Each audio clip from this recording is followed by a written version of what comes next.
Hello friends, welcome to our channel. Today we're going to take a look at another horrible case with you, the case of Natasha Cournoyer. Natasha Cournoyer, 37 years old, has gone missing suddenly and without any notice. She didn't visit her mother, respond to phone calls, or return home. As the day went on, it became clear that none of her friends or colleagues had seen her either. Her worried relatives reported her missing at 5 p.m., prompting a police investigation. Natasha worked as a public relations specialist for the Correctional Service of Canada. Detectives began by interviewing her co-workers. Upon arrival, they found her car still parked nearby. A nervous-looking man, Michel Trottier, was standing by her vehicle. He claimed to be in a relationship with Natasha and was trying to figure out where she might have gone. The back door of Natasha's car had scratches, but it was unclear if they were related to her disappearance. With no reason to suspect Michel Trottier of involvement, detectives continued their investigation. Co-workers reported that Natasha was at work on October 1, 2009, the day before she vanished. She seemed to be in a good mood, friendly, and untroubled, with no signs of anything amiss. On October 2nd, Natasha needed a day off to deal with issues related to her recently deceased father's tombstone. To make up for time, she worked longer hours on October 1st and left the office around 8 p.m. According to her friends, Natasha was a kind and open person with no known conflicts or enemies. The police launched a large-scale search for Natasha, involving aviation and canine units. Initially, they focused on the area around the parking lot but found no clues to aid the investigation.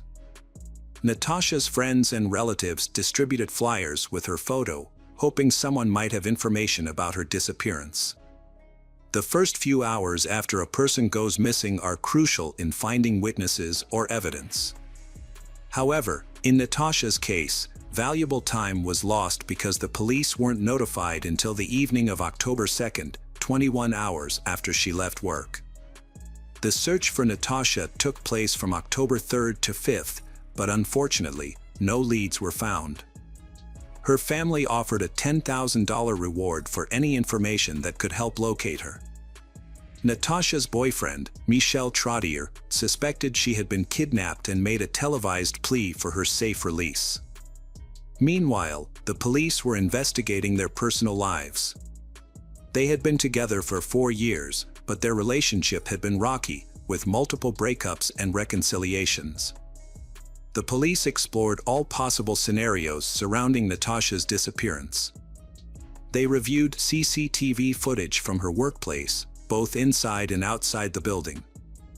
The footage showed Natasha arriving at 9:04 a.m. and leaving at 8:07 p.m. She had parked her car in a poorly lit area of the parking lot, and the cameras captured her walking towards it. However, she eventually disappeared from view due to the darkness. After a few minutes, the car headlights turned on and the car started moving, but instead of heading towards the exit, it drove to the opposite side of the parking lot, which was also poorly lit. The car stopped and the headlights went out. The vehicle remained in this position for about 20 minutes before moving towards the exit. It was determined that this car was not Natasha's, as she owned a Mazda. Further investigation revealed that the car in the video was a Ford Windstar minivan, which had entered the parking lot at 6:35 p.m. and parked next to Natasha's car. Based on the video footage, the police concluded that Natasha Cournoyer's disappearance was likely a kidnapping. On the 5th day of the search, October 6, 2009, the focus shifted from finding a missing person to investigating a homicide. Natasha's body was discovered in a vacant lot in the Point Au Trumbull area, approximately 20 miles from her workplace. The body was located next to a dirt road that led to the riverbank. The news of Natasha's death devastated her relatives and friends, who were further disturbed by the medical examiner's report. According to the report, Natasha's cause of death was strangulation. Additionally, she had suffered 9 facial injuries, including a broken nose, and had marks on her wrists and ankles indicating that she had been bound. Seminal fluid was also found inside her body, which would serve as a source of DNA evidence. While awaiting DNA analysis results, detectives attempted to identify the owner of a minivan captured on camera the day Natasha vanished. In 2009, there were 2 motels near Natasha's workplace. On October 16, 2009, 10 days after her body was discovered, police visited both motels to review guest registration cards. At the Lido Motel, they found a guest who had registered a Ford Windstar. The guest was 48 years old Claude Larouche, a registered sex offender with 2 prior convictions.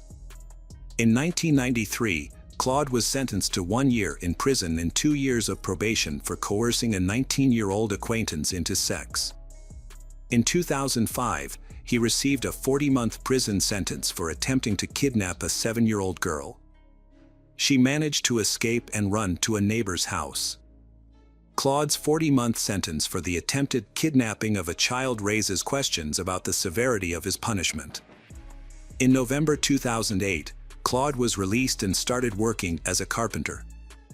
He married a woman with 2 sons, and they all lived together in a house about a 10-minute drive from where Natasha Cournoyer disappeared.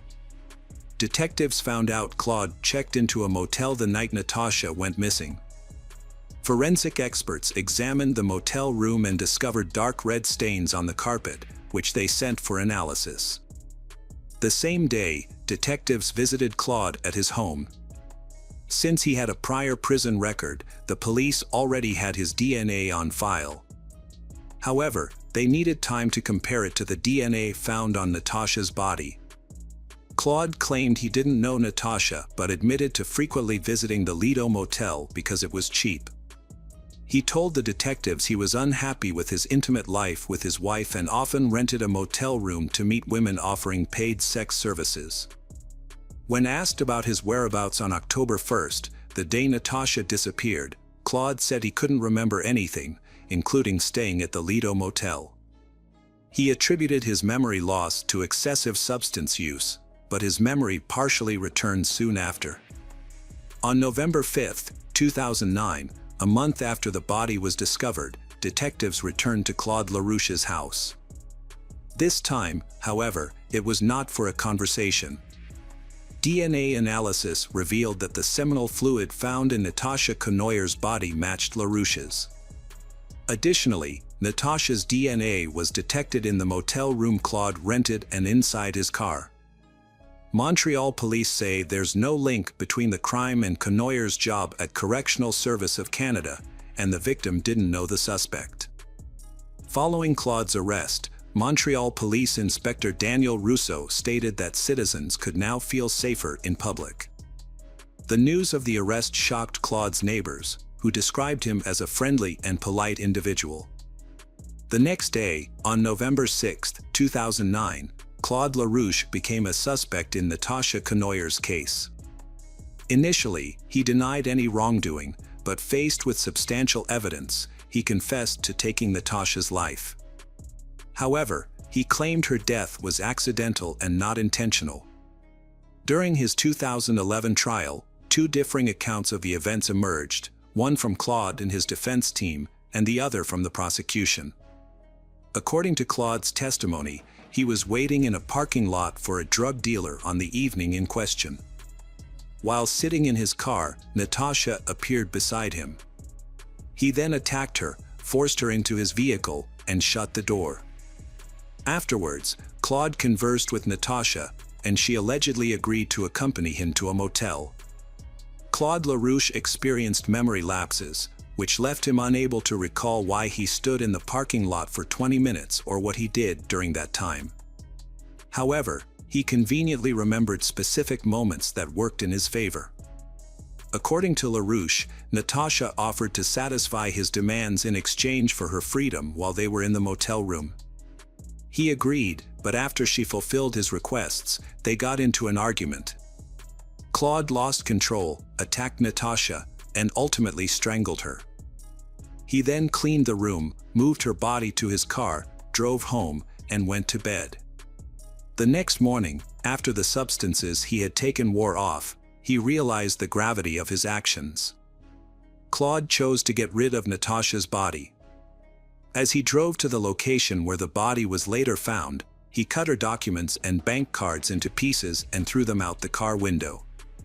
However, it's crucial to remember that this account comes from Larouche himself, and the more he shared, the more inconsistencies and questions emerged about his claims.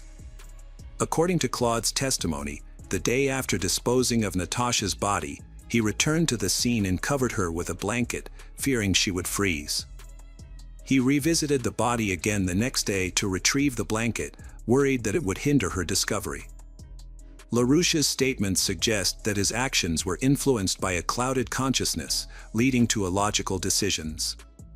He claimed he did not intend to take Natasha's life, which he attempted to convey to those present during the trial.